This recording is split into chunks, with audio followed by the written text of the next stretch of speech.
Kyle, you've done this, you'll never go anywhere. You fail at everything, you never complete anything that you start. It comes to a point when people tell you you're a certain way, you start to believe it. And I was just like a miserable person. I was completely miserable. I ended up doing methamphetamine, ecstasy, all those things by the age of 15. Unfortunately, my parents had to see that, and they had to deal with it throughout the entire adolescent age. The last time I spoke to my dad, I slammed a door in his face, went into work, and then he died the next morning in a fishing boat accident. After my dad passed away, I was incredibly angry with God. I ended up drinking a bunch. I got a DUI at the age of 21. I ended up going to jail 3 more times.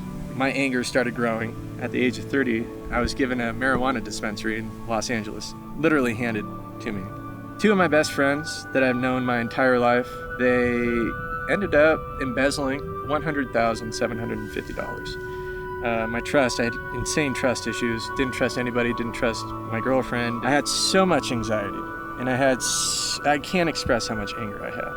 It didn't take much to really get at me. Then I came out here, Fort Collins, Colorado.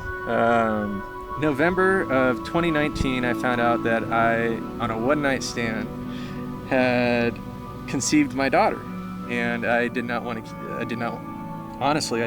keep the child. I didn't even think I wanted to be around for the child. I was considering suicide. So then I started reaching out to a very close friend back at home. Her and I were talking, and she could just hear how angry I was. She was like, "Kyle, you sound really angry, resentful. Do you want to watch a sermon with me over at Hillside on Good Friday, tomorrow?" And I was like, "Sure, why not? What do I have to lose?" We watched together online.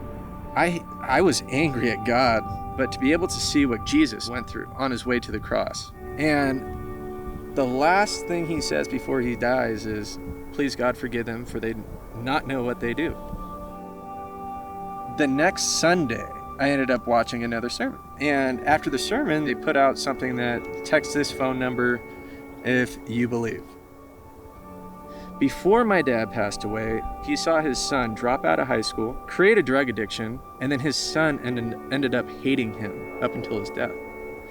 I carried around that burden of knowing exactly what I did for the next 16 years of my life.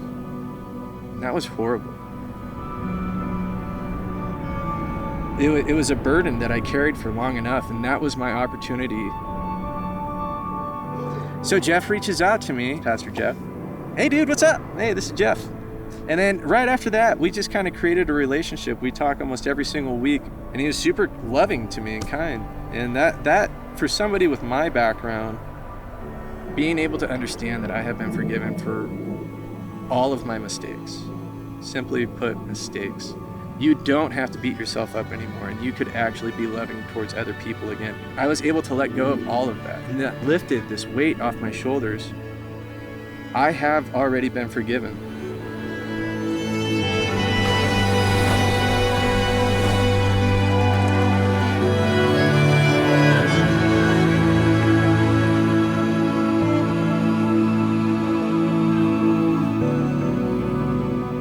I asked Pastor Jeff to baptize me.